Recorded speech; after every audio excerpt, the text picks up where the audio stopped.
person. I'll be very pleased in the future to embrace a new opportunity to join you in Finland. But let's go first through this session, and then we can see what we can do in the future. So my background, at least for the ones listening now, especially in the future. So I'm educated in environmental engineering. That was my degree, and that shaped, let's say, a strong interest in sustainability. At that time, I must confess that I was much more into that sustainability was pretty much on the environmental side. And for many, many years, I was convinced that was it. Okay, it was the time when they were introducing subjects like the local agenda, all these Earth conventions and so on, much more related to the environment. And at that time, the being sustainable was not a buzzing word, and therefore that's why I think I'm exactly the same like my students. I presume in Finland it might be a little bit like that when when we ask people about sustainability, to define sustainability, or to tell you what sustainability is about. Usually people relates directly to the environmental side, being more protective, do not create any harm to the environment, and so on. But of course, sustainability is much more than that. I learned some years after, believe me, I think it was perhaps 10 years after. And at that time, everybody, well, at least I was surprised because I did not know that sustainability, so the concept has changed a lot, and it was becoming a big concern for the people. Sorry, it was just my son just leaving the house and saying goodbye. So this environmental knowledge, like I said, shaped a lot my profile. Then I started studying tourism. I did a master's in international tourism destination development. And it was here where I got updated with many contents. And then it was actually a different focus because we were just pretty much talking about tourism development, where sustainability was including the pillar of economy and especially the society. Now, what happened is that I was not expecting, I must say, I never had the intention to become either a school teacher or university teacher. Now I work as a professor. So then I graduated with a PhD in tourism management and planning. And of course, then I realized that sustainability was even more important, because it would be in every single concept, it would be in every single industry, and more or less what we'll be talking today, it will be related to a big upgrade from this definition. So we'll be talking about regenerative tourism. So places where I work now, I have a fixed position in Lisbon at Europeia University, where I teach most of the time. I teach subjects related to tourism operation management, to strategic management, and whenever it's possible, I have some labs related to sustainability. Kind of, I cannot say the expert on sustainability at my working place because everybody talks about sustainability from these different perspectives and different disciplines. The thing is that once I'm teaching in the hotel management degree and in the tourism degree, I try to bring out specific labs for water management, for wastewater management, with a particular focus on circular economy, and we try to work also with good practices. Okay. Then I work here in the Algarve, so it's a little bit south from Lisbon, about 280 kilometers south is exactly where I live. I pendle not every day, but I try to do it twice per week in Lisbon. But here as well, I'm teaching some subjects related to the tourism management course. Exactly here, I've been developing an activity as an entrepreneur. So because I decided to, well, it's not I decided, I realized that just being an academic person was not enough for me, because for many years I worked always for different companies related to tourism, and it's been shaping even more what I learned, what I know today about environment, about local societies, and here I talk in plural because I was abroad for 18 years. I lived in several countries, working, traveling, especially for traveling. I would find a job there. I would stay as much as possible. I would travel in the country and the nearby countries, the neighbor countries. And my biggest purpose was knowing the people. And I was very interested in seeing and experiencing how the local people would live there. Okay, I came to a point where I was just traveling without maps, just just getting inputs from people, feelings, and so on. I'm not an esoteric person, but it was very interesting traveling like that. I would just book a ticket. I would go one direction, no return ticket because I did not know when or how to come back. That was not my interest at the moment. The idea was just to experience this type of traveling and discovering authentic places through contacting with authentic people. So this was my major interest at that time. Now, of course, things have changed. I decided to come back to Europe. I settled in Germany for, I don't know, 7, 8 years. I lived there. But I don't know in Finland, but at least in Germany, things are much different, at least from south of Portugal. It's not only because you are well educated that you get jobs, and jobs, they don't pay for your life if you don't have them. So therefore, I moved down with my family to Portugal, where I'm working as an academic and as an entrepreneur. What I do as an entrepreneur as well, I'll show you a little bit further on this talk.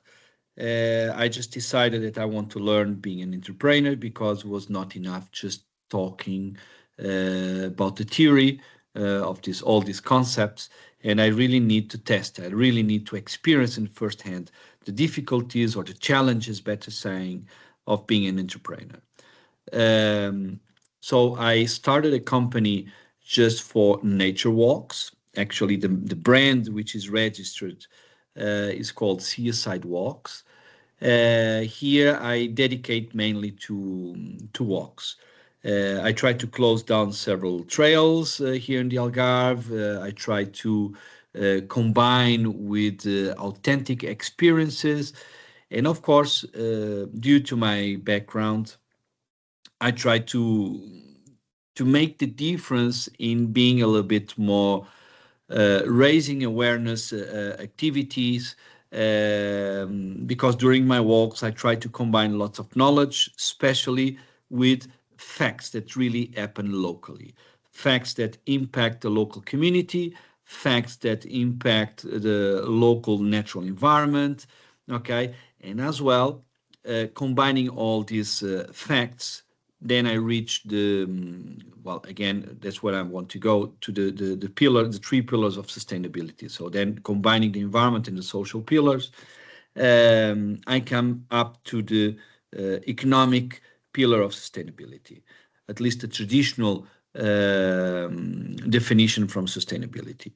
And why is that? Because I think it is very important to understand the meaning of tourism. Tourism is becoming very important social economic activity for, I would say, every country.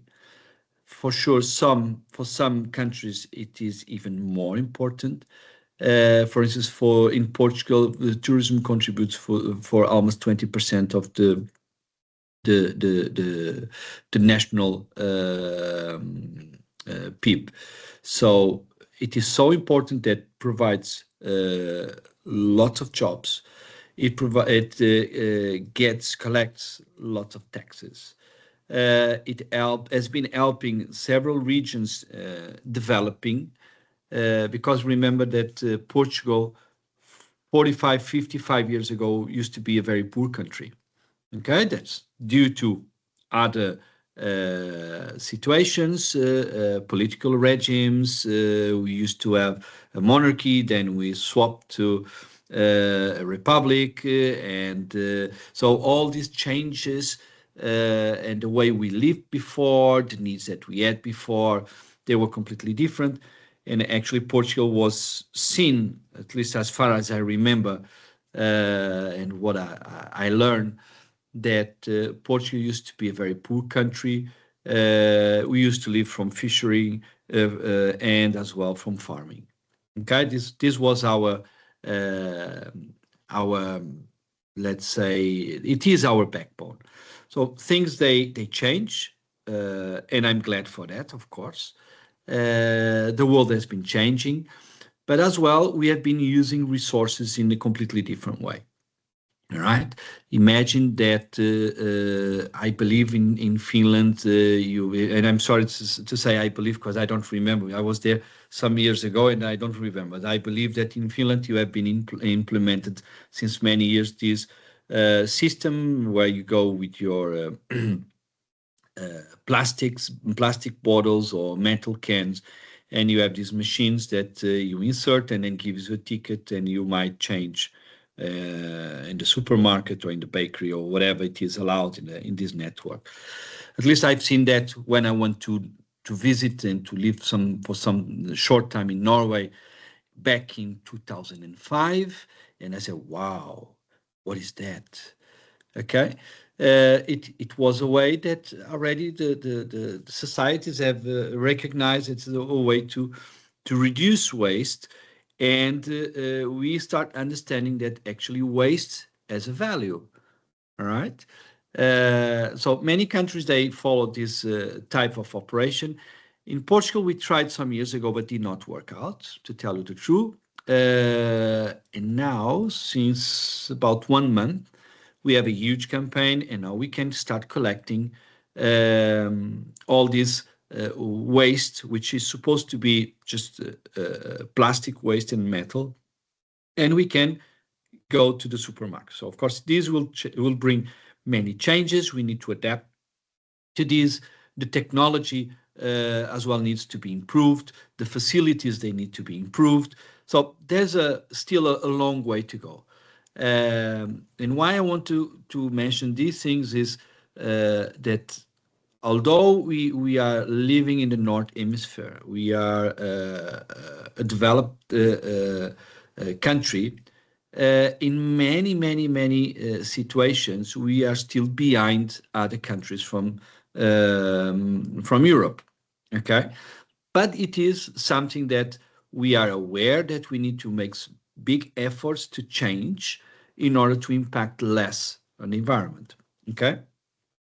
So because we are talking, we'll be talking about regenerative tourism, these type of practices, they start being implemented. So for waste management, for instance, they make part of the normal tourism operations, in the sense that it is becoming much more normal, at least in Portugal, to see if you go for scuba diving, you can join the group if you go for reef cleaning, and eventually you don't even pay for your scuba dive. But you made a good action that you join the group and you start cleaning the reef. All right. In some cases, we are experiencing a huge issue with invasive algae in the south of Portugal. So this is a global problem that you'll see them in Mexico, you will see them in the South Spain especially. And now in Portugal, we start having this problem. This problem, it is basically algae that they travel in the hull of the boat.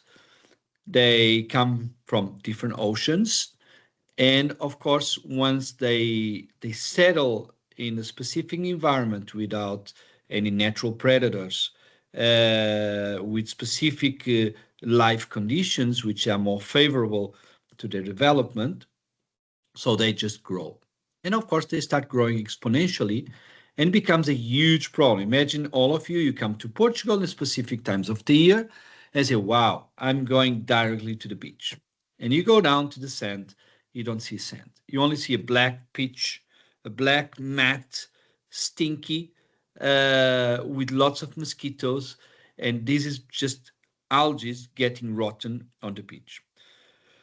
So it impacts directly your holiday. It impacts directly your experience, your expectation, okay? And as a host destination, so we need to see on both sides, of course. As a host destination as well, we have a responsibility. We have a responsibility at least to clear the place for you to enjoy the sand, okay? Because we are luring everybody, hey, come to our beautiful beaches, especially because we sell a lot of sand and sun holiday. That's the mainstream model in Portugal, especially in the south of Portugal. And then you come here and nothing is accordingly, all right? So you start having public health issues, and then you start thinking, okay, who's going to clean that? Can you imagine? So I can tell you that a small beach with all machinery can cost you around 30 to 50,000 euros per day just to clear up. And then you clear up, and then after a couple of weeks come more algae there. So it's becoming unsustainable regarding the economic side, okay? So I'm trying to do this ping pong talk to link again to first to the sustainability concept in order to evolve to the regenerative tourism. Now we start having tourists helping in cleaning the beaches also, okay? So we start regenerating the place. Whatever was not suitable for beachcombers, not suitable for using the beach purpose, start becoming being suitable, thanks to the tourists also. But we still have problems here. It's not only because we clean that we got rid of the problem. Usually I say we get rid of the problem, or in this case we do solid waste, whenever it's not in front of our eyes, okay? Now imagine we clean these algae, we just need to dump them somewhere. But then we have another problem. They don't burn, okay? Although we try to burn them, but they still have lots of water. They still have lots of salt. So the burning process is not efficient. And if it's not efficient, it will affect the incineration. And we don't have that much incineration in Portugal. We have a couple of them, controlled incinerations, but does not burn. So what do? We need to dump them in the controlled dam. So we have these huge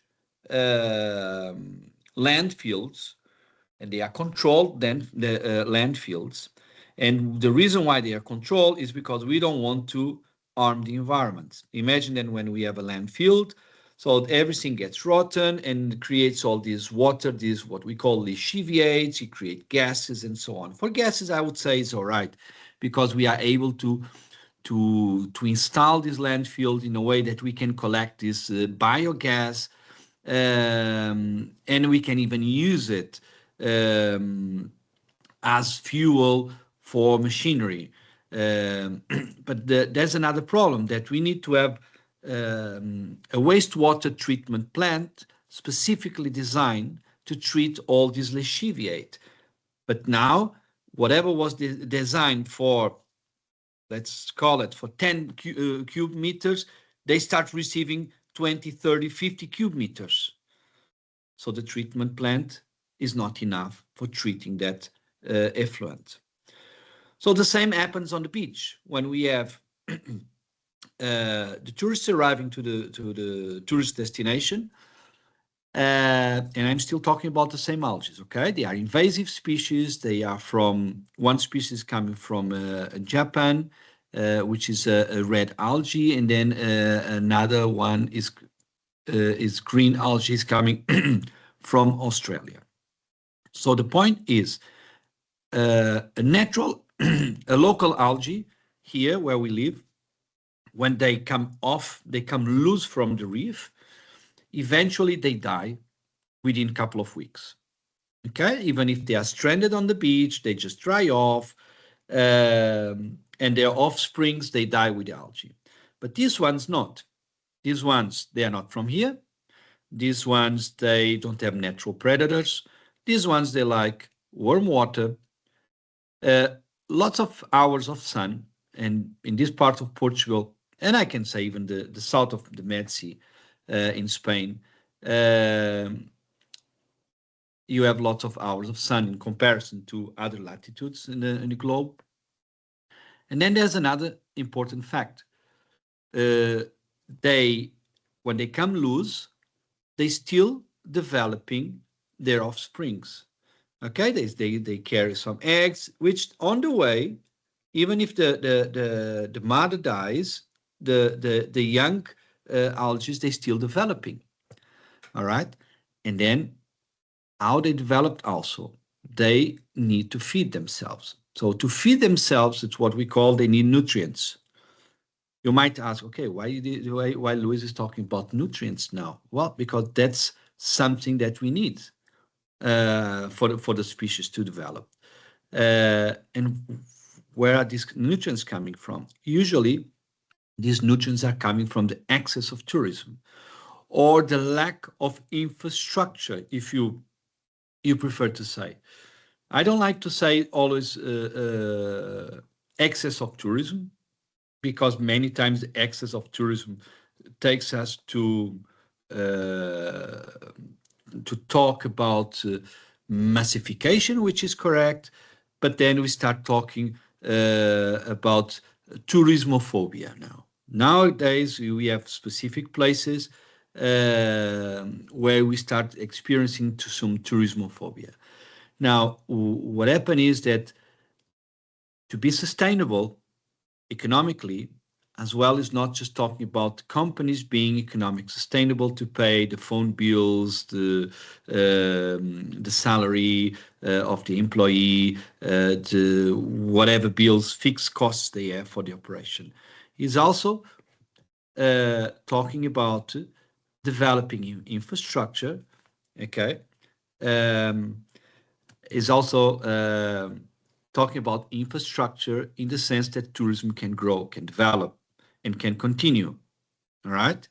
So if we have a tourist destination that we don't take care in all senses in a sustainable way, we start to have strong impacts, and then it is much more difficult to find a balance, all right?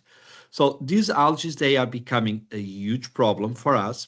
And because they are invasive species, perhaps by now you were wondering why we don't have the sentence, hey, we are using these algae, we are collecting them, and we are using for economic purposes. The fact is, I think it was even last week, if I'm not wrong, it was held a scientific seminar here in Portimao, because we still need to research how to do it, if it is profitable, which products can be can use these algae, if they have enough iodine to supply the lack of iodine in human body. I mean, there are so many research going on, not only in Portugal, in many countries that are being affected by these algae booms. But the thing is, by law, at least as far as I read, and forgive me if I'm not 100% accurate with my knowledge, but I think I am. By law, an invasive species in European community, or within the European community, we are not allowed to use this species for commercial purposes. Okay, so it is demanded that we conduct a lot of studies in order to make sure that we will not create a bigger harm to the society, to the environment, than actually we think. Okay, so when we talk about regenerative tourism, is when we have a situation when we are visiting one destination and we try to contribute to this destination. Okay, nowadays we live in a global world. It is quite common that I'm traveling to Finland. I book my tickets here in the local agency. I book the hotel in Finland in my local agency. Even I might book my experiences in Finland in my Portuguese agency. Then I want to go for local food. I might even be able to book a couple of restaurants in Portugal. And then when I'm in Finland, how much money do I spend there? Okay, not that much. So it happens the other way around also. But this is something that we cannot control, and somehow it is facilitated, accelerates the process when we are traveling and visiting destinations. But as well, we need to find alternative ways to retain tourists and especially make them spend some money in the locations. All right. So this is very, very important. You will not benefit in almost anything if a tourist goes to Finland. They don't spend 1 single cent in Finland or just very little. And then they say, wow, I love Finland. It was so beautiful, awesome people, landscape.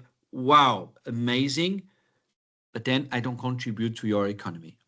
Okay, so this is something that we need to work on, in the sense that as well we need to benefit from economical side to be sustainable. But then it is very important to understand that if I want to contribute to the local community, to the local destination, as well I have other ways to contribute. Some of you might be experienced with projects in the social side. For instance, that you can help local institutions. Some of you might be into this environmental raising awareness actions, and you go on a reef cleaning, or you go even to clean the village. Okay, where I live here nearby in Armação de Pera, there's a group of foreigners. They organized a pledge for waste, a pledge on waste just laying in the village because the cleaning services are not so efficient, and they live here and they don't want to live in a dirty place. So in a organized schedule, a weekly organized schedule, they get together, they meet each other, they network. Okay, it is already a social activity, and but all of them, they have the same purpose. They go to clean the village. Of course, sometimes nowadays in 2026, this might sound like, what? How come they don't clean the streets? How come it is possible that you go to a tourism destination and you see so much dirt? Well, I would say whatever you have, so many humans, eventually places they get trashed, unless you get very strict with rules and penalties. Okay, that's a hard measure to control and manage the place or the crowds in these areas. And the same happen if you go on a nature walk. You go on nature walks. For instance, we have here the 7 hanging valleys. Well, let me just make a point here. If there's anyone in the audience that would like to make a question, please interrupt me, all right? And just speak freely, okay? That's not a problem. At least actually you help me to not, sometimes I go in the, not different directions, but I start going a little bit more broad knowledge. And And there's an important thing that we have a couple of European awards related to nature walks or coastal walks, better saying. And it is funny that some of these paths or trails, because there are more trails than paths, they are so crowded, so overcrowded that it is unbelievable. You see all type of dirt along the way. You see how people, they use the trail for physiological needs. Even you see them in front of you. They don't even hide. I mean, it's becoming such a problem. And then what happens is that sometimes we run some walks where we clean the place.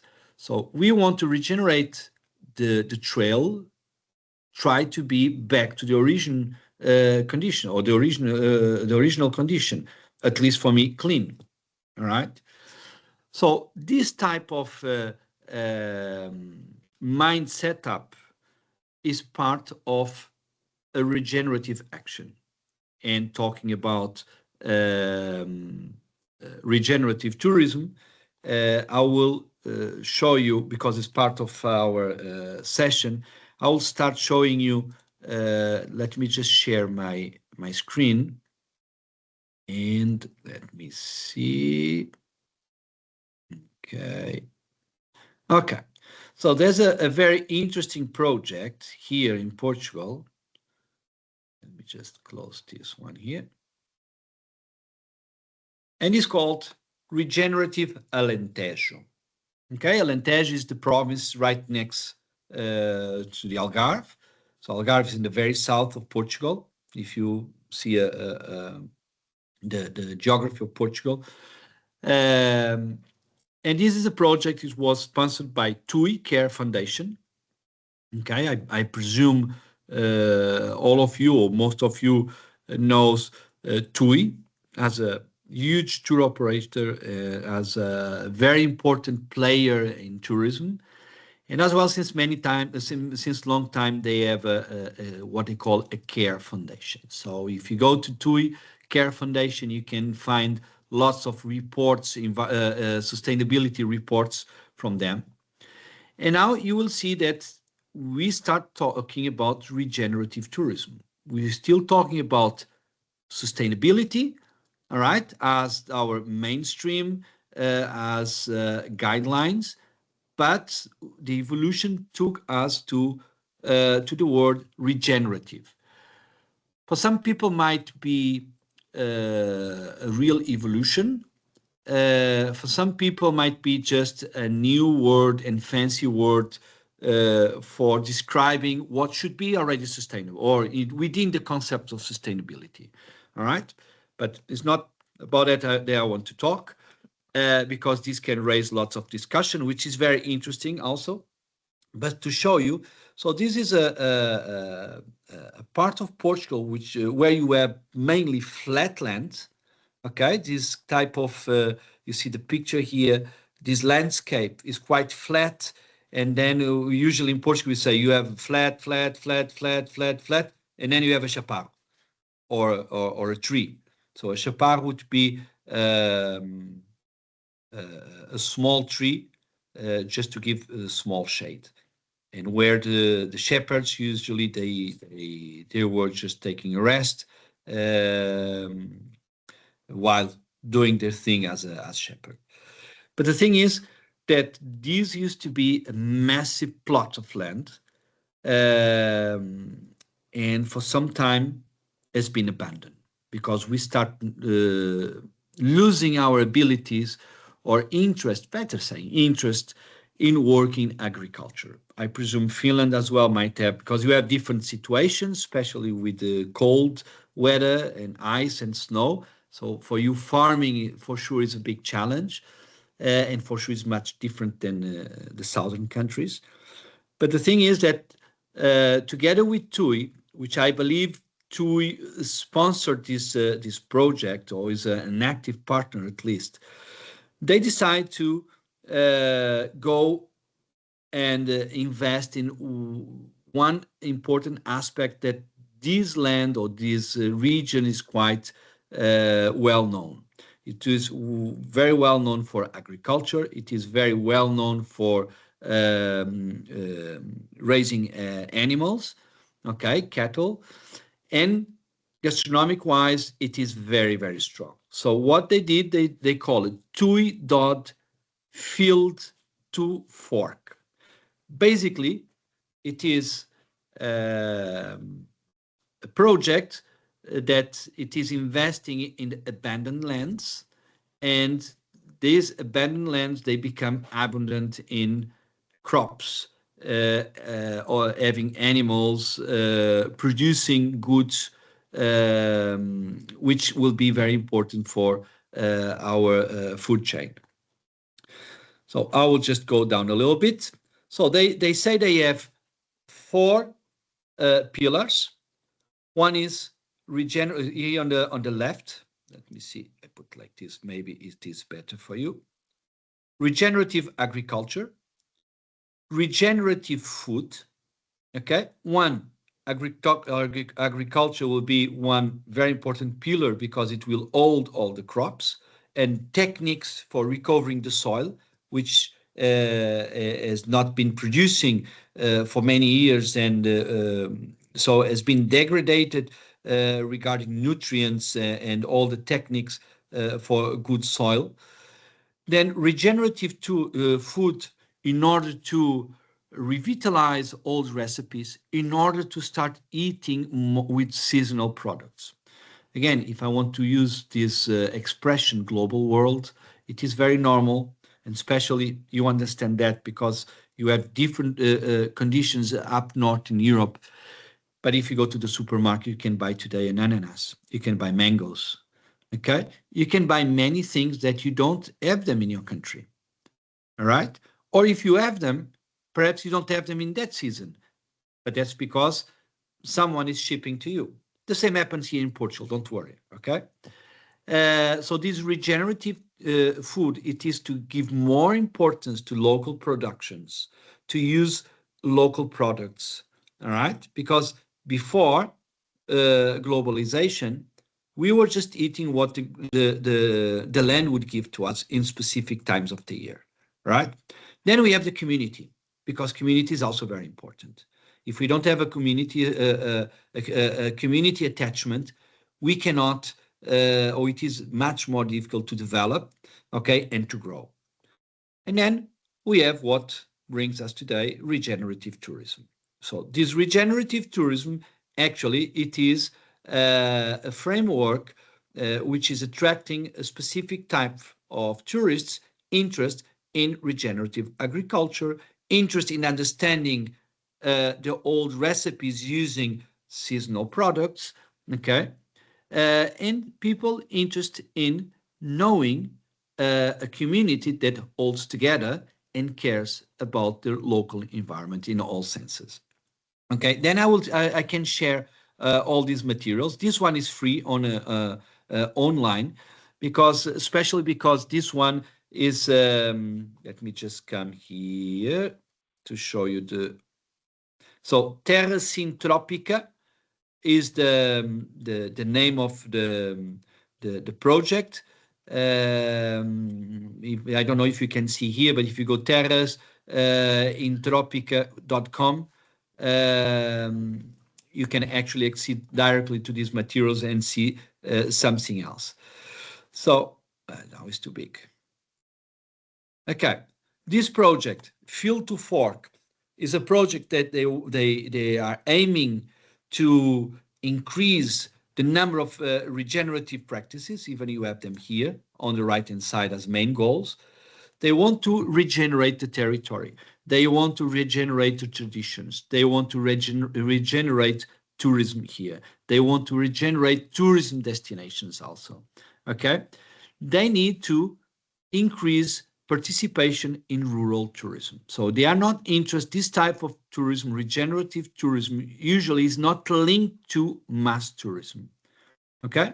If you go to Mallorca, or if you come to the Algarve to Portimão, or even Armação de Pera, forget about being in these big buildings with millions of tourists on the same destination. Regenerative tourism can be applied to these mass tourist destinations, but the main concept is more linked to slow tourism, is linked to kilometer zero products, is linked to slow food, okay? And it is linked to small groups of visitors engaging in any tourism activity, all right? So they say that they encourage strategic partnerships. It is everywhere the same. It is a social fact. If we don't partnership with other company, if we don't partnership with other within the community, or even with other communities, we have little chance to develop, at least so fast and better. Okay, because many times we say alone we cannot do it. We need partners. All right, we need help to achieve our goals. So the idea of this, like I said, the ground in Alentejo has been abandoned for many years because of our economic model, let's say this way. And now with this regenerative Alentejo project, from the field to the fork, they want to revitalize the local ecosystems, the local communities, okay, engaging them in specific activities and be much more collaborative than we are nowadays. Nowadays, our societies are becoming much more individual, especially with the advance of technology. We are able to do so many tasks so fast in such a short period of time, okay, that many times I believe that we lose the sense of reality, all right? And of course, another very interesting objective is that this project should not die at the end of the execution. In the sense, if it is a 3-year project, we need to understand that it needs to keep being alive in time. It needs to transfer knowledge to the local community, to the local players, okay? It needs to give chance for new companies to collaborate and bring their knowledge and their expertise. And it is a project that is not just one-time project and that's it. Okay, if you see in many projects that we participate, even in an international level, even funded by the European community, these projects, they exist. Yes, wow, we did it. It was awesome. We learned. And now what? What did we leave behind? Just a memory that once we did a project. Most of these projects exist this way. I work a lot with scientific research, and that's always my question to them. Okay, this is awesome, but now you have a scientific paper which is in the drawer. Awesome, you research, you gain more knowledge, but you need to transfer this knowledge to the market. You need to transfer this knowledge to the local society. Otherwise, it does not make much sense. Okay, so being regenerative is this.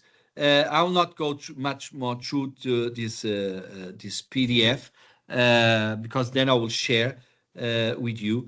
But then you can see some aspects that hopefully you can get some insights for eventually in Finland to recreate your business or to adapt your business. What I would like to change, at least the presentation, it is to some PowerPoint that I generated. Here you have my contact, my name, and I decided to just to give a title, Beyond Sustainability. So this is why for almost 1 hour, I'm sorry, I've been talking about sustainability, because sustainability is in the DNA, needs to be in our DNA for a company, even for our lives.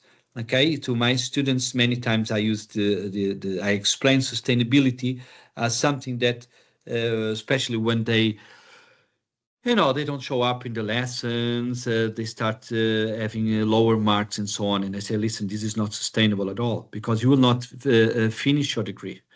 Okay, and then you invested so much time, Yes, you gain lots of knowledge in a social context, but you need to finish this. Otherwise, you cannot continue for the next stage.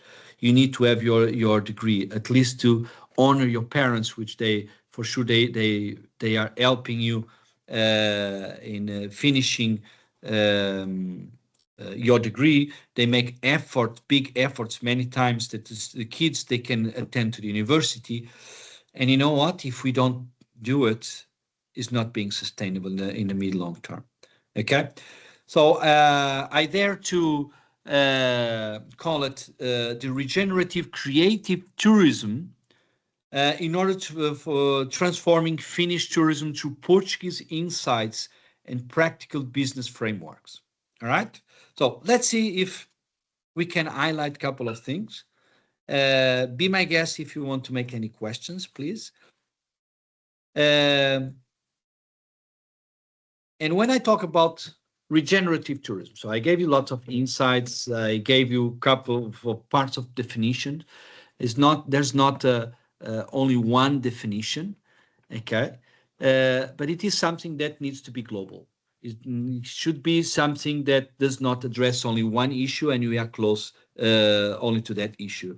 We should be creative in the way of thinking how to deal or how to tackle issues related to tourism. That's the topic also that, or the field that we are talking about.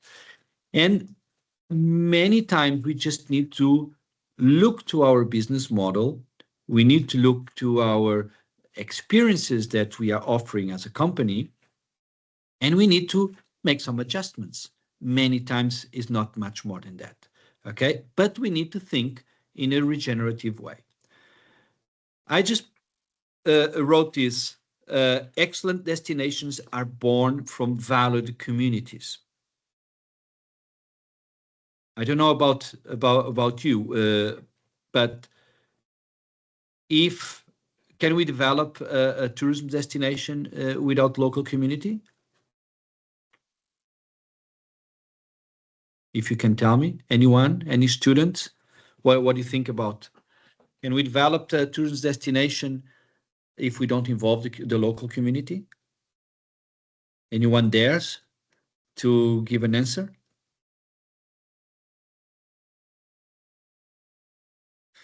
Or if there's any professional that wants to share his opinion, be my guest and open the microphone, all right? So of course that when we are talking about integrating sustainability in our DNA, in the company, in the tourism destination, in our mindset, okay? And the mindset is, I use the word mindset because sustainability has been already introduced in school since younger levels, okay, to make us much more aware of the importance of being sustainable in our world. Of course, we need to understand that the local community needs to play a very important role. So it's not perfect. It's not so easy to involve 100% in every single process the local community. But the thing is that we need to give voice to locals.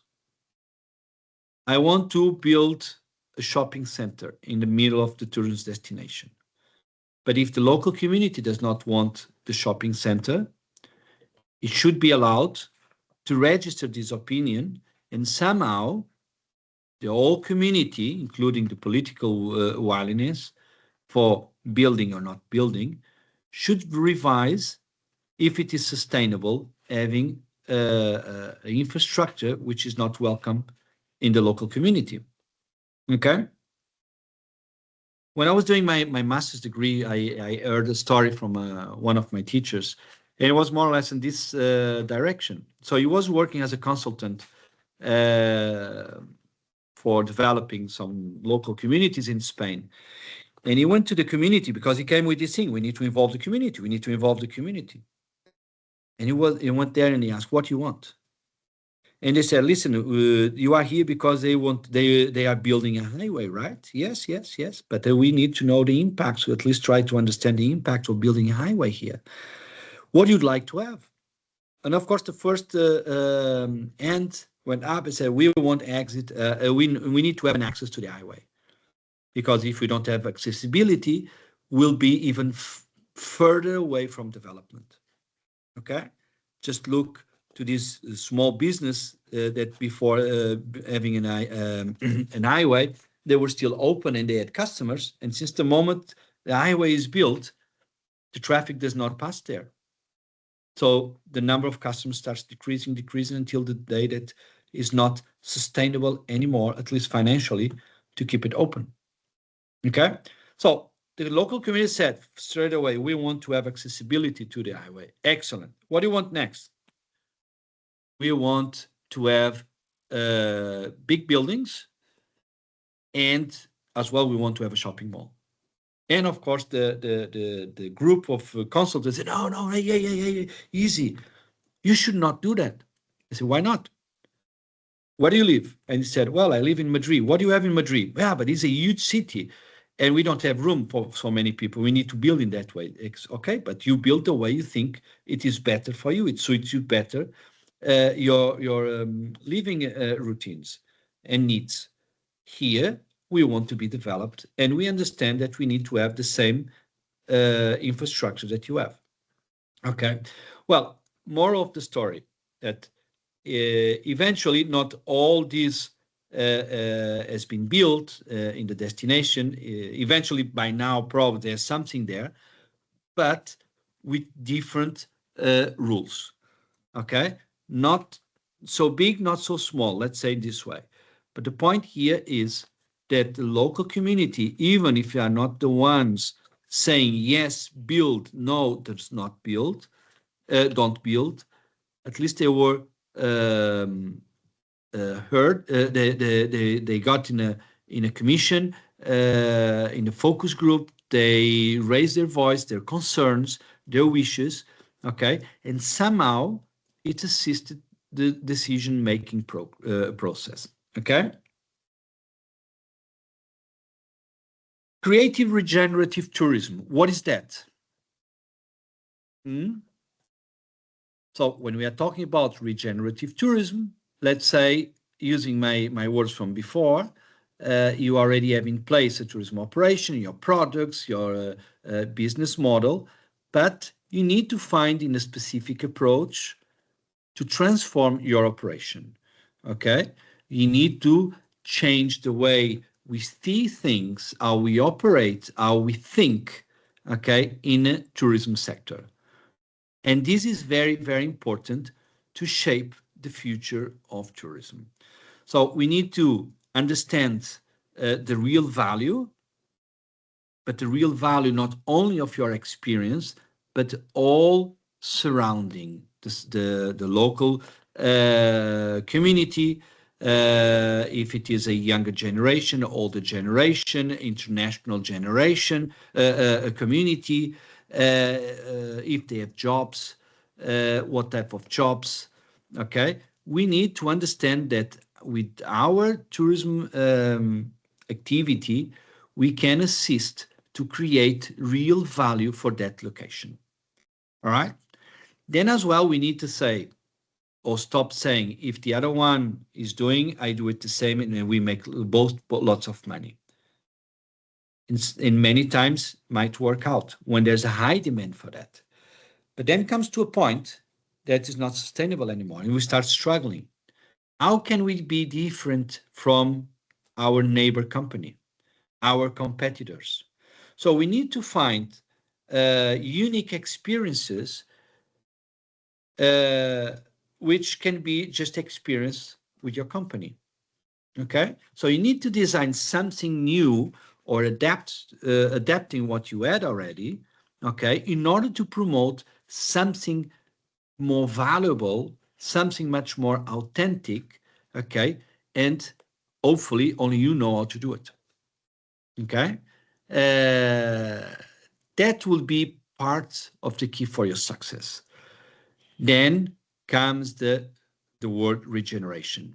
So through our mindset, to our efforts to adapt or to design new experiences, taking into account local communities, local natural resources, or any other resource. It is when we start regenerating the whole community. Because if I have a tourism operation that goes to a specific point in Finland, which before was not visited or much visited, all of a sudden there's an opportunity for business. And if local population can understand the need for new business or to assist your business, okay, it is how we start regenerating the community. We are giving back to the community something else, much more than just going there, saying hello, taking a photo, and goodbye. Okay, so we can promote the local culture, we can enhance their local economy, okay, we can regenerate that small community where we are visiting, okay, and of course everything needs to be made having a purpose. So the main purpose, I would say, it's difficult what I'll say.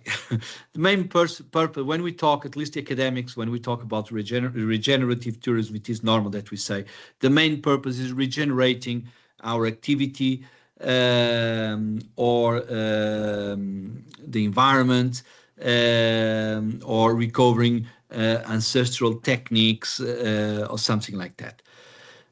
But of course, this is very difficult if we don't have a way to generate revenue. If I don't have revenue, I cannot afford to have a car taking people visiting this specific place.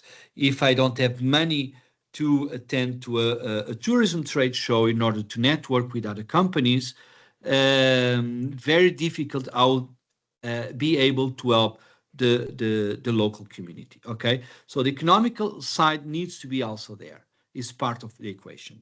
Okay. So comparing sustainable tourism to regenerative tourism, sustainable tourism on the left-hand side and on the gray, and it's not gray because it's past, it's still there, but it's just to make it different and to highlight the regenerative tourism. Sustainable tourism is doing less harm to the our surroundings. It is using the resources just enough for what we need and living or trying to live in the same way that the next generations, they can still use it. Okay. Instead, regenerative tourism, it is as a philosophy which is creating more life. And this creating more life is regenerating the local communities, is regenerating the local territory. As an action, tries to measure all positive impacts. We all know that whatever we do has positive and less impacts, okay? As action-reaction. Instead, sustainable tourism, it is much more interesting, or at least the speech is pretty much in reducing negative impacts, okay? But we don't measure the positive impacts. For sure, there are many good examples they measure, but the main goal is to not create so much harm to the environment, okay, to the local community. We need to reduce our impact as tourists or as companies working in tourism. Instead, regenerative tourism is more in measuring positive impacts. Regarding resource use, sustainable tourism focus much more in consuming much less resources, just the enough that we need for our operation, for our living, okay? Producing less waste. We're still on that. Like I said, on the beginning of this talk, in Portugal, we introduced and finally, let's see how long it will going to last, this recycling strategy where we can just deposit our plastic bottles and metal cans to produce less waste. But instead, regenerative tourism is interested in restoring ecosystems. In regenerative tourism, think in these operations where you go and you visit and you will go and plant some trees.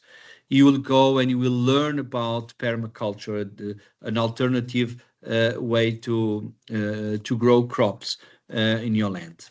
Okay, and of course, as well, we say generating shared prosperity. Basically, it is when I was saying that we need to try to change our business model in order that our customers as well, they enhance or they support local economy in a way that they contribute for developing the local economy. Can be in the educational level, can be an economical level.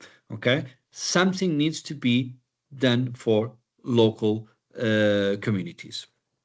And of course, just to finish this comparison, the main or one of the goals of sustainable tourism is maintaining what currently exists. Okay, comes again to the first definition of sustainability. Just use what you need, leave the rest for the next generations. In other words, of course. Now, when we talk about regenerative tourism, we try to leave the territory much better than we found it. It is when we go to the beach and we start cleaning around us where we want to lay our towel.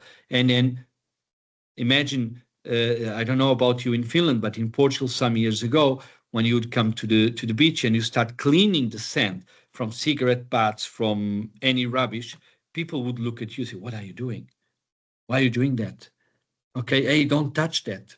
Okay, but nowadays, it is something that is part of you. And as a regenerative tourist, if you want to use this experience, you are much more welcome when you come and you have these actions. You clean after you, or even if it is not yours, your contribution is leaving this place much clean than you found it when you arrived. Okay, so this is going into the mindset and can be also inserted in business model. Why creative?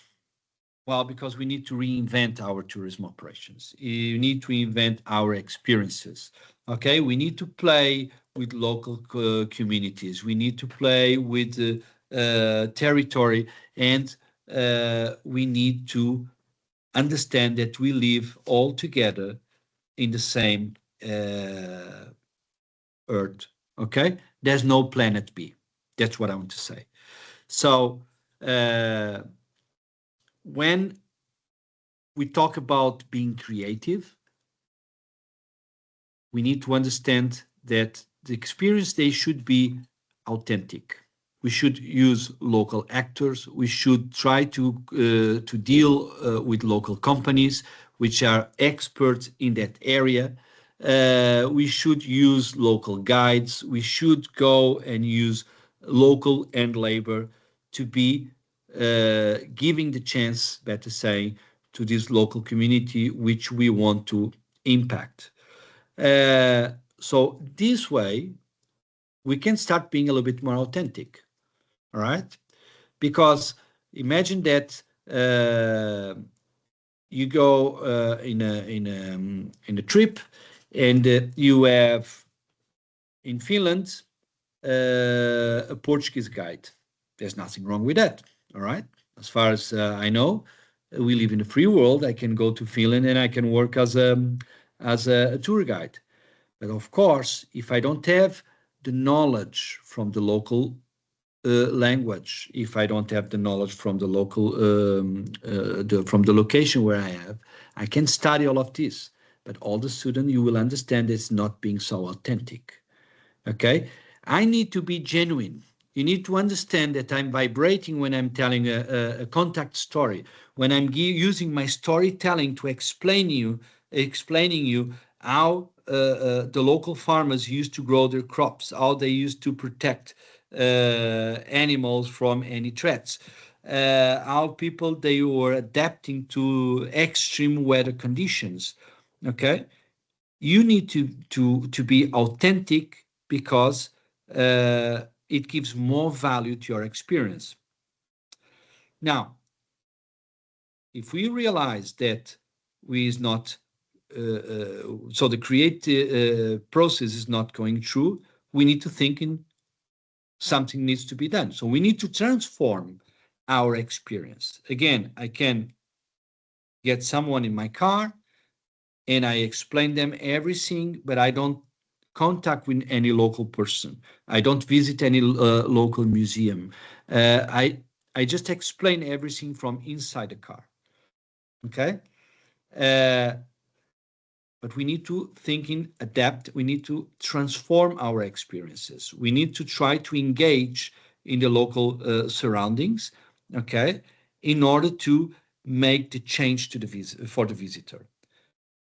Usually I say that nowadays we are more in the experiential tourism, in the sense that people are much more interested or becoming much more interested in going and see how local people they live, where they eat, what type of food they eat, how do they eat, okay? Because it's not everything like in the restaurant or in the hotel setting, okay? I'm interested is not to compare in the sense that I'm better than whoever, no, but it is, I feel the need that I want to learn, I want to develop my knowledge, and my knowledge is just based on what I know.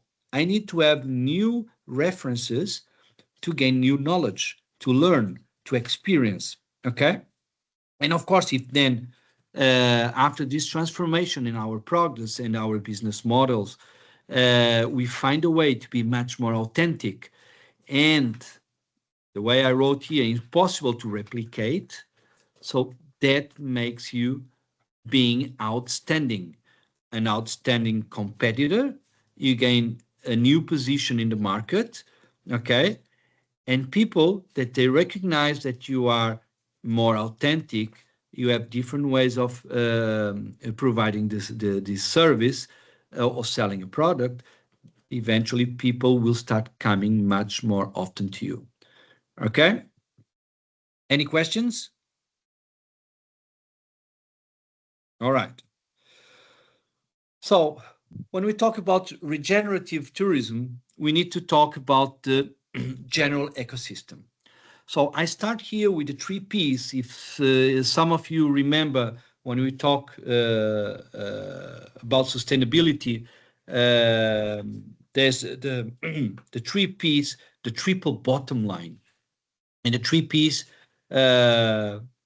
they stand for people, for the planet, and profit. Okay? But I would like to start with the purpose. What is the reason that your company exists? Why are you there? This is something that we need to ask. Eventually can be that the company just started because it was an opportunity for business, and all the students, you say, okay, I like this, but you need to think about your purpose, what you really want to do. Okay? This is very important because this will be the seed of your DNA. And if you want to be regenerative, many times you need to look back to your first day when you open your activity in order to understand your real purpose. Okay, you need to define your purpose in order to understand what are you doing and why are you doing as a business owner. Okay. Then when we go and look for another key point, we need to take into account that people are the most important asset, either for a company or for a society. If we don't have people, if we don't respect each other, if we don't care for each other, if we don't support each other, okay, it is very difficult to be sustainable, and it is very difficult to engage in a creative way for regenerative tourism. Okay, so we need to understand that we need to look after, or we need to respect, we need to work with people. And tourism is an industry that is from people to people, right? You can bring me the artificial intelligence, which is awesome, okay? You can bring robots You go to certain parts of the globe and you have robots in at the reception doing your check-in. Nowadays, it is common to have robots just delivering the food in a restaurant. You have robots doing the housekeeping service or the room service, better saying. Okay, even you have robots cooking. You have robots for security.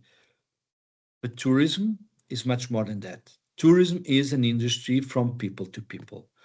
And if we don't understand that, we need to go back and do the same steps in order to understand the purpose of our company, the purpose of our tourism products. Why do we exist there? Why we want to do that? We need to understand we need to work with people, and as well, linking all these points, these key points, we need to impact the planet in a positive way, let's hope.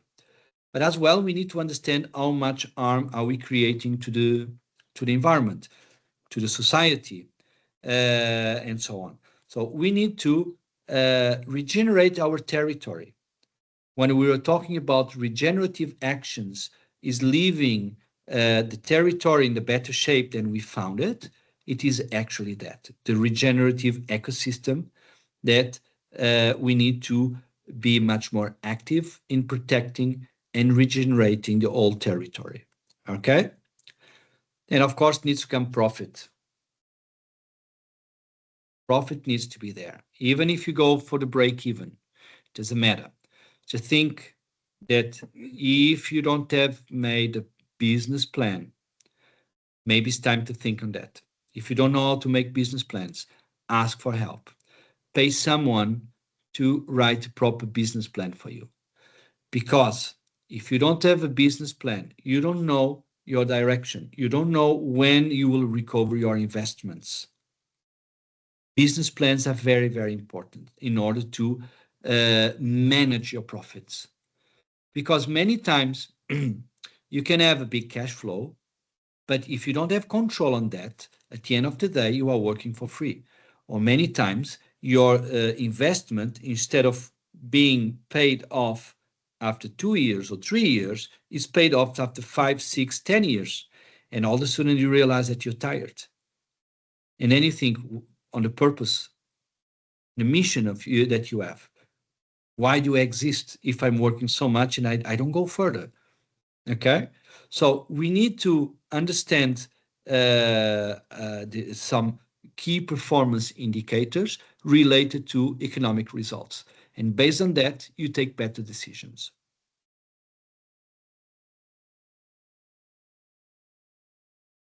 After that, you need to think in another key point that you need to love what you do. Many times we are in business because of a new opportunity and we grab it, but then we need to develop a willingness to do. We need to develop a certain attachment that we really like to explore and improve our products or services. Okay? Because if you are not genuine, think in one salesperson. They can sell you everything. That's what we say. Salesperson, they sell everything. But when they do it, they sell it in a specific way. The wording they use, the techniques they use, is not just for a normal salesperson. It is more than that. They really love to sell. Okay, and some people they don't even know they are good sellers, but they are so genuine in the way they do it that they convince everybody about selling specific products. Okay, and of course, just to close this cycle, like I told you before, that many projects, many times they would end when the limit would be expired for implementing the project. We need to understand that we need to stay in a long-term commitment. We need to be committed that I want to help the community. I want to be authentic with my products. I want to show the best of Finland. I want to give you the best experience in Portugal. I am committed, but cannot be just for one season, cannot be just for one day. You need to be permanent. You need to be resilient. You need to go through many challenges, okay? But you need to hold tight and try to be always present in the long term. For creative tourism, I define 4 filters in order to shape your mindset. The first one is the essence of your business or your experience. You need to write down, who are you? Okay, if you don't make this question to yourself, it is becoming, from the first step, difficult to create an alternative way to the traditional tourism or sustainable tourism, and it becomes much more difficult to be engaged in regenerative tourism. So we need to be creative, okay? So we need to understand, first of all, who are we? And we need to understand the best skills that we have. Why am I like this? Why I am the only one or the very few people that can do it? I don't want to say that you will be Superman, that only you can do it. But in the business, you need to be different from your competitors. And like I said before, if only you can do that, only you offer that specific service in specific conditions, you gain your position already there. All right? Then we need to understand, based on that, what we need to change. I mean, I'm looking, of course, for a company which is already set it, and they want to become more environmental friendly, for instance, or they want to attract a new specific market. They need to address some changes.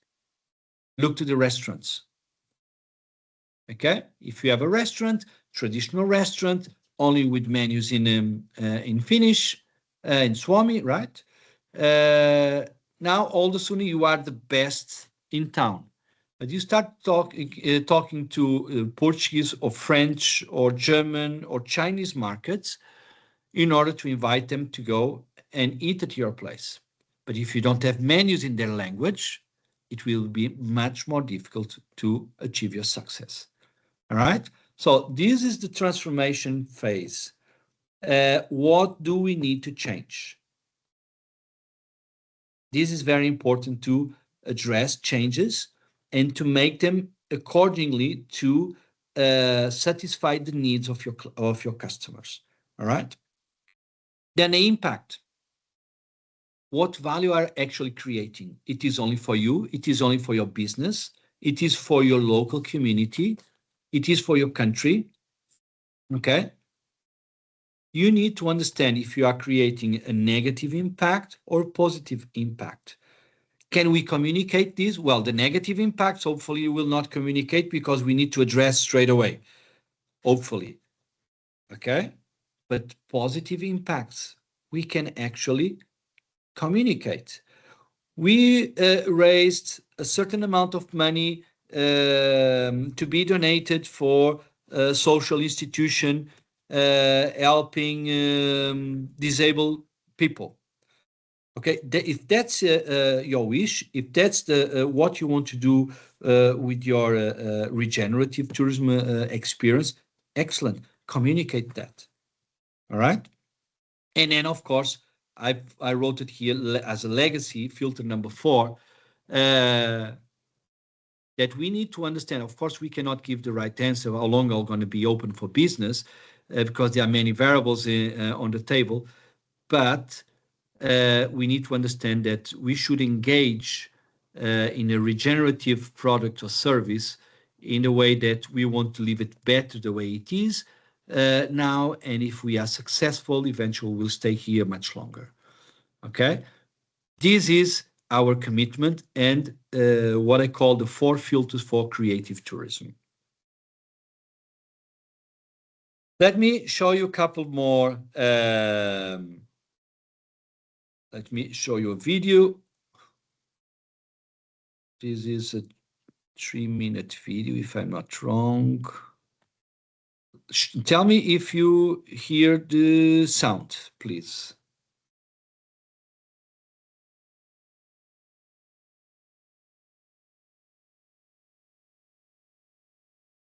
Can you hear sound? Mia?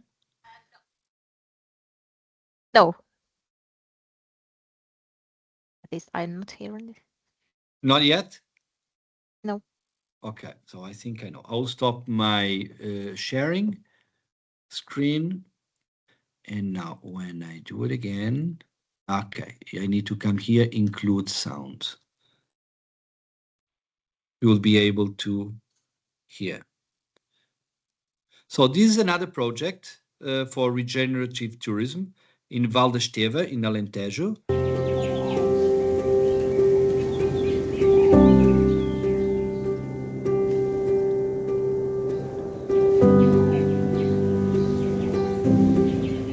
It is in English. In the heart of Portugal, there is a valley where the earth can breathe again. A refuge where nature and innovation meet to create a sustainable future.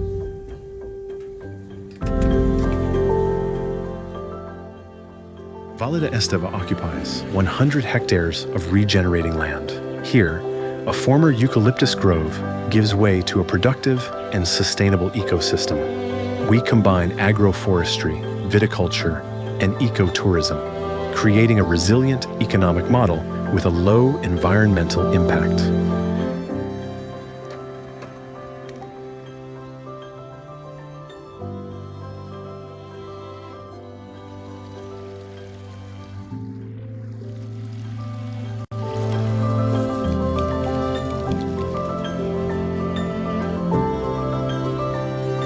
At Vale d'Esteva, the balance between production and conservation is key. From regenerative agriculture to ecological experiments, every investment has a real impact. Here, we not only cultivate the land, but also welcome those looking for authenticity in nature.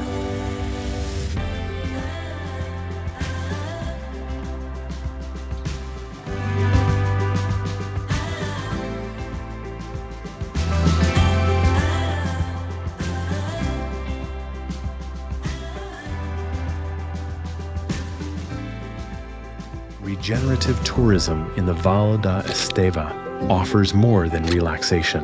It offers a genuine connection with the land.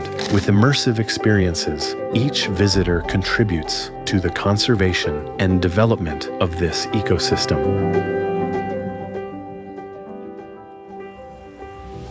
Vale d'Esteva is ready to grow even more. With the right investment, we will expand the agroforestry, strengthen production, and create new ecotourism experiences, an investment that generates financial, environmental, and social returns.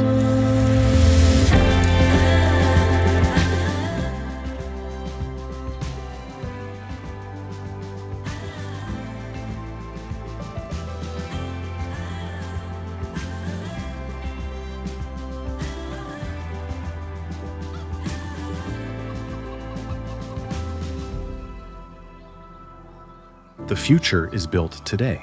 Vale d'Esteva is ready to grow, and we are looking for partnerships that share this vision.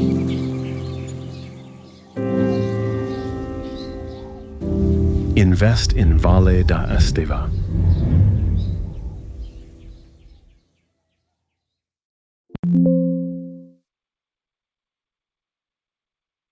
All right. So, did you manage to hear the music, right? I believe so. Yes, we did. Okay, I hope that it was nice to watch. It was a short video that I could find here. I could not find short, but well, 3 minutes is not actually for the time we have is all right. So this is a case study.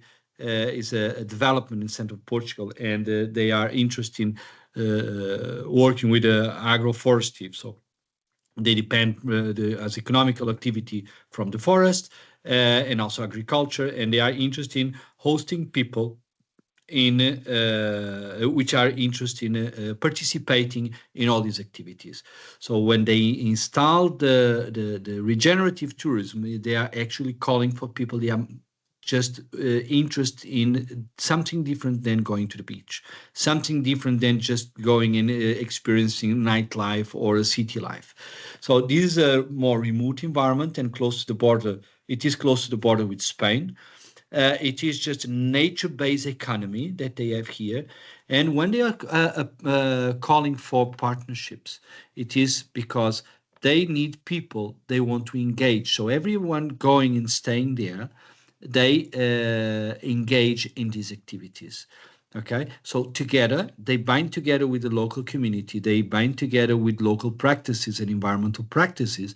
And like they said before, at the end, so with this regenerative tourism, they generate profit, they regenerate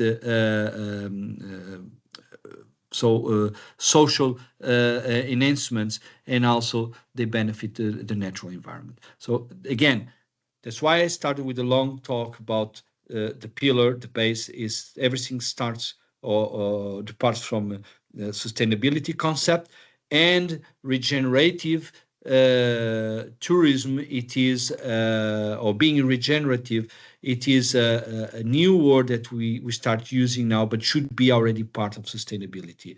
Anyway, if we separate, that's fine, but we need to understand they are linked to each other. Okay, so it is a process, a circular process that is not just that I'm regenerative and that's it, but no, it's much more than that. When we are regenerative or we take some regenerative actions, we are contributing to the sustainability. So then I give you another example. Actually, I can come here to show you a little bit better where it is. I don't see it. I open another one. So, which is actually my activity. So it's the seaside walks. And in the seaside walks, I said before that I'm pretty much focused or mainly focused on trail walking. But recently, around 14 months ago, I engaged in a financial program from the European Community, and I developed some products which I call the Taste and Explore. It's this logo that you see here on the left below, left down, and this Taste and Explore made me developing, for instance, a regenerative product which I call the Orange Grove Adventure from tree to table. Basically, is an experience that I follow those steps. Who am I? What is my purpose? Am I good at doing what? Okay, how I want to do it. I want to impact. So I designed an experience together with a local farmer that he lives in this house. He's more than 100 years old. When you go inside, you see the old furniture from our grandmas and grandparents. And it is a very beautiful, at least melancholic place to visit. And what we do is he has a bio farm. He grows mainly specific species of oranges, and we spend the time with him. So he's taking us around his farm, and then he explains us the whole process. So here in the middle, so is Mr. João explaining about the size of the grass, the importance of the grass for natural plague control or pollinizations and so on. And as well, he's talking about species that he has in this field. Sometimes, if there's an experience more towards the end of the day, it is especially summertime. It is possible to have a bonfire outside. So makes the experience much more authentic. It's not something that we go from 9 to 5, we go back to the hotel, we have shower, and that's it. It's something that we all together around this bonfire, and we grab some bites, the local produced, and we have some talks that is much more inspiring than anything. And this is the activity. You go there, you just grab a bucket, and then you just collect whatever you want in the property, and then at the end, the main objective it is that actually we go into the kitchen, and everybody produces his own orange marmalade. Okay, so here is the engagement in the local community. In this case, the local farmer is much more deep than we were thinking. You go and you participate and you produce your own orange marmalade. Okay, and at the end, what happens is that you can take your marmalade with you as a souvenir. And it is an authentic experience. It is something that is completely different than when you just go in a normal standard tour and you take your photos, you get your explanations, and then you are dropped off in front of the hotel. All right. So this is one of the experiences that Seaside Walks is offering. And let me go here to. Okay.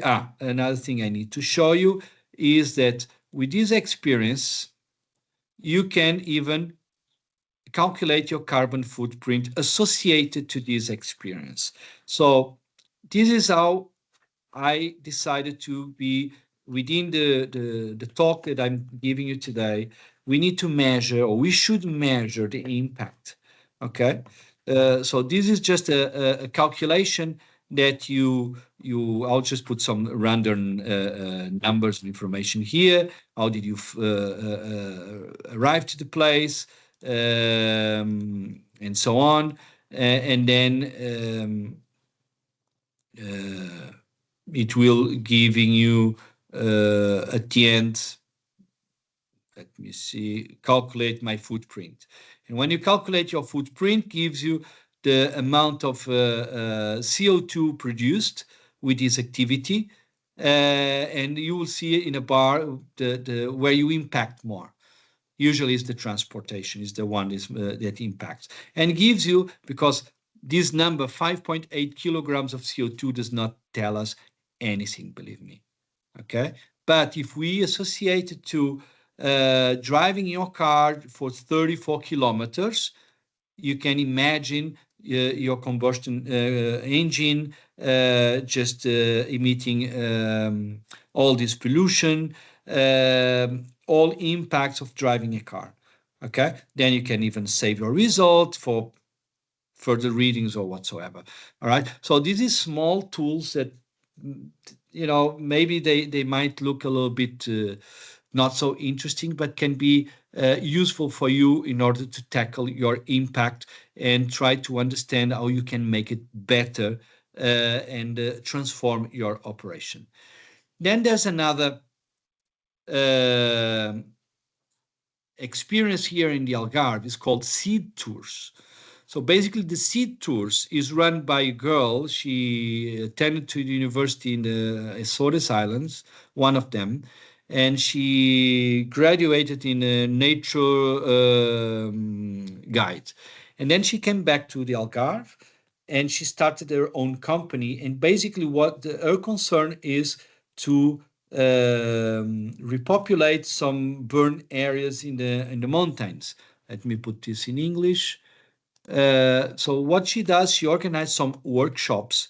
So she does the same walks that I do, being a raising the awareness walk, and she goes along the cliffs on the west coast.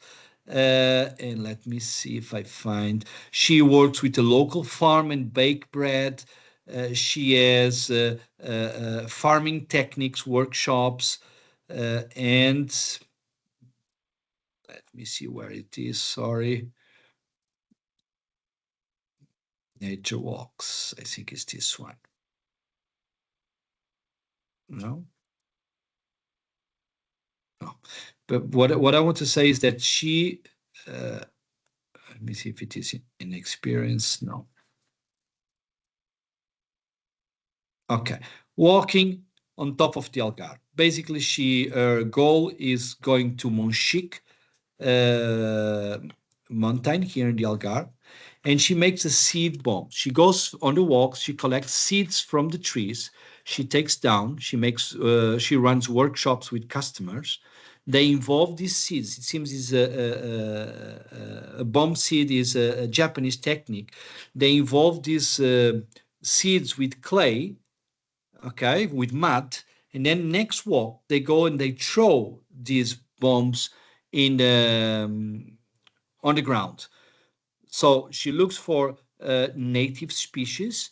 She gives nutrients and enough humidity to sprout and to attach to the ground. And eventually, that's the idea is to grow a new tree in a place that did not have trees because of any fire, wildfire or whatever. Okay, so this is another way of rethinking the business model, the business concept, and for sure you understand this is a niche market. She attracts people interested in this type of activities. For some people, it's kind of, wow, we make our own bombs and we go and we throw them. How cool is that? And you know that you are not creating any harm. You know that you're actually giving benefits to the land, because inside these bombs you have some seeds from local species, and these local species, they are not invasive, and they will protect and regenerate the territory. Okay, this is the concept behind the regenerative activity. So I dare to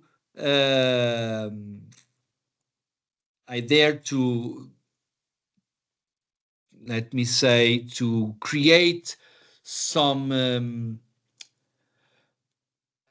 synergies in between these examples in Portugal and eventual actions in Finland.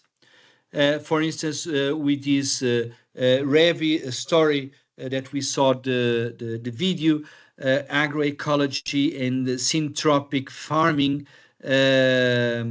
that you can use as an insight in Finland in order to engage tourists to have a more authentic and meaningful, also with other meanings while visiting certain parts of Finland. So I read, I don't know, as you know, I'm not a Finnish person, but I read that also you have some issues with wildfires in some times of the year, and they damaged your green belt in Finland, your wood stocks and so on, and all wildlife and civilization settle around these burned areas. So in order to regenerate these territories, you can use these insights to create projects where you can revitalize the territory, so replanting trees, you can grow old crops, you can use just local ingredients for local and seasonal recipes and so on. So from seaside walks, I call it the 0 kilometer local production consumption, because we don't need to buy orange from Spain or mangoes from Ecuador. We just go to a farm and we collect and we eat directly from the tree. Our products, they don't travel more than 50 to 80 kilometers to be on the table. So this is the philosophy of kilometer zero products. Okay, so in order to bring as an insight to the Finland context, I think, and for sure you have examples that already happened, that you give priority, let me say, you give priority to these kilometer zero products, because sometimes for certain dishes you need to import or they don't exist anymore, certain type of ingredients. But giving priority, you will try to use as much as possible local ingredients. Okay, and you will for sure use whatever grows in that season. And bringing the insights from the bomb seeds workshops and regenerating the territory, it is actually when you can try to associate with schools or even with tourist associations, where you run some campaigns and you bring to the field some professionals in order to assist you in running the workshop. But then everybody has an experience outdoor. Everybody goes and tries to regenerate with these bomb seeds, and you will see that you can make the difference. Okay, and if you start offering as a company, if you start offering this type of activity, you will see that immediately you will be the only one doing this. You gain your position in the market. Of course, then you need to market your experience. You need to pull together in your network to sell your experience, to inform about your experience from when to when, how it happens, and so on. But that's part of the process. Okay. Well, I had a small activity here, but I will skip this activity then, because then I can give you this. Let me just put power, and I'll go straight to my last slides, because I think this is important to talk when we are especially addressing to not only to students, but especially to companies, that they are willing to try to do something different and to enhance their value proposition. So if you remember, there's a canvas chart with 9 fields where you can define your business model, your customer target, your partners. You can list, for instance, your channels for communication, how you communicate to your customers, and especially the value proposition. Why should I engage in experience with you and not with your neighbor company? What makes you different that influences my decision process? Even if you sell me the same product or the same service slightly more expensive than the neighbor company, what is your value proposition? So you need to understand that, one, you need to have what we call the gain creators and the pain relievers. So what is this?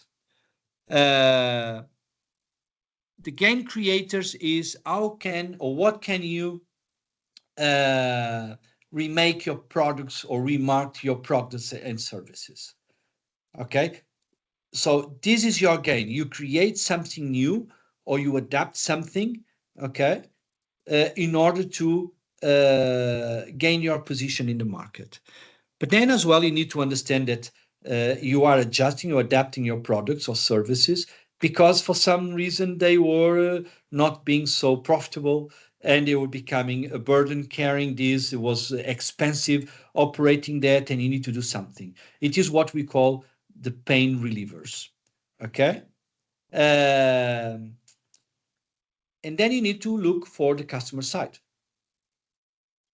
You need to understand what are the gains of the customer if he engages in your service or he purchases your product. Okay, what he was doing, what are is called the jobs related to what they were doing in order to have this mindset, and of course, what type of pains you will relieve from the or what pains your customer has. So to be a little bit more clear, I made here another version with some wording to be a little bit more precise. And I'll start again. So when we talk about gain creators, we need to understand that what is the real value of our new experience or product. The uniqueness of this, we are the only ones doing or selling, or there's anyone else doing that. We need to stand out, okay? If we are regenerating, in how are we regenerating, in what extent are we regenerating? What? It is the local community, local economy, the environment, the territory, what? Okay? And of course, the purpose needs to be there. So I try to list a couple of things in order to assist you